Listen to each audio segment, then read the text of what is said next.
And welcome to our first in our series of videos on simultaneous equations. So let's have a look at what we're going to be talking about in this series of videos. So first of all, we've got to be able to solve linear equations, so those ones that form straight lines. Two methods of doing that: elimination and substitution.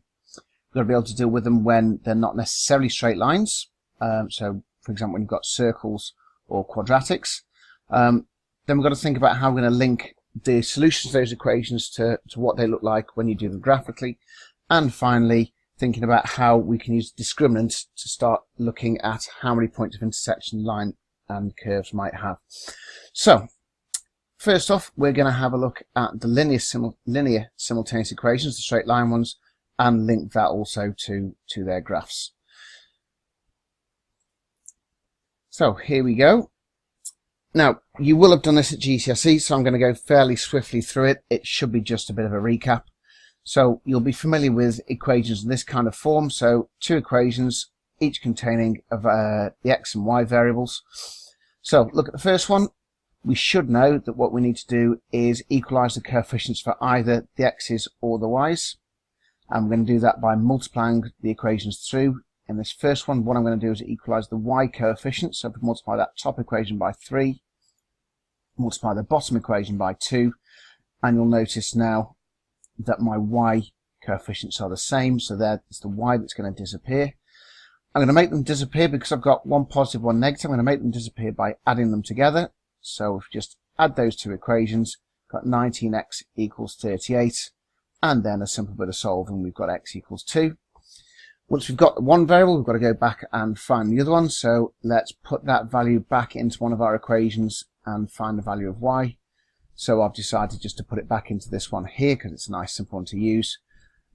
And fairly straightforward, the value of y pops out. Now, if you've got one of the Casio calculators, the ClassWiz, these actually have got a simultaneous equation solver built into them. You still need to be able to do it by hand yourself, but I'm going to show you now how to use that function on your calculator. So first we need to do is find the equation editor. Now, if you kind of scroll down, you'll see you've got a little arrow here, but if you kind of scroll down through the menus, you'll get to that one, which is the equation solver. Alternatively, if you use the alpha key and select A on your keypad, it'll pop up straight away, and you'll see a screen that gives you two choices. We want 1 for simultaneous equation. The number of unknowns, we've got two variables here, x and y, so we've got two unknowns, so we need to select 2. And then you get a screen like this, and now all we need to do is put in the value. So you can see on our first equation we've got 5, 4 and 4, so just type in those, separated each time by an equals. Do the same for the bottom one, 2. Now you've got to put -6 in there, and 13, and just separate each one with an equal sign. And then the next time you press equals, the calculator will chuck out the value. There's the x value, press equals again, and there's the y value. Okay, so your calculator will solve these things for you. The last thing we're going to do is just look at what that looks like on a graph. So if I plot the two lines, you see the red line, that's my 5x plus 4y equals 4. The blue line, 2x minus 6y equals 13, and you can see that's where the line's crossing, the solution, our solution, which was 2 minus 1.5. If we have a look at part B, we'll do exactly the same thing again. This time I'm going to decide to eliminate the x coefficient. I can do this just by multiplying the top equation by 2. I don't need to multiply the bottom equation. So multiply the top equation by 2. I'll just put the bottom equation in there just so they're nicely lined up underneath each other. And this time, because we've got the same sign, these are both positive 4x's, so this time we're going to do a subtraction. And the thing you've really got to watch out for with simultaneous equations is negative signs. So we've got a minus here, so that means we're going to do 6y minus 7y, which gives us 13y. Same thing over here. We've got a minus 30, so we need 22 minus 30, which is 52, giving us y equals 4. And once we've got y equals 4, plop it back into any of the equations. This time I've used this one up here. No particular reason for that, I just decided to use that equation. And we end up with our x value.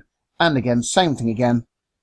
That's what it looks like if you were to plot the lines. You can see our point of intersection of the two lines is the solution that we had from solving them algebraically. Apologies. Right.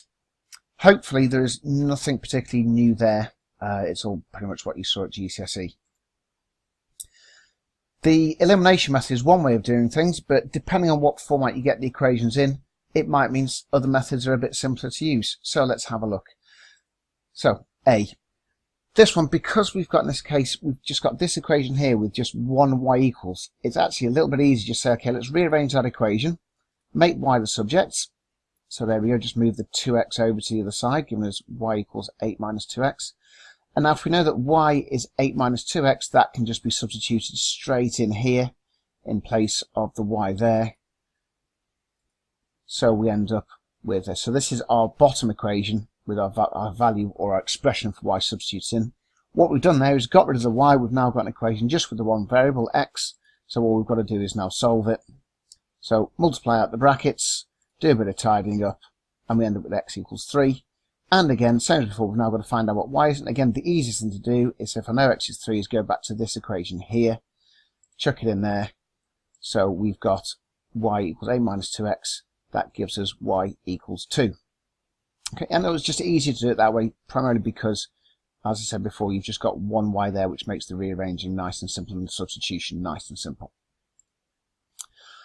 On part B, because they're both saying y equals, we can simply just put these two equations equal to each other. It's essentially the same method as we did for part A, so we're going to just say that 3x minus 5 is the same as 2/3 x plus 4, because both these equations, y is equal to 3x minus 5, y equals to 2/3 x minus 4, so by logic says that thing there has got to be the same as that thing there. So again, we've got rid of y, we've just got to solve it now. We've got a bit of a fraction in here, so I'm going to start off just by multiplying the entire equation through by 3 just to get rid of that fraction. There we go.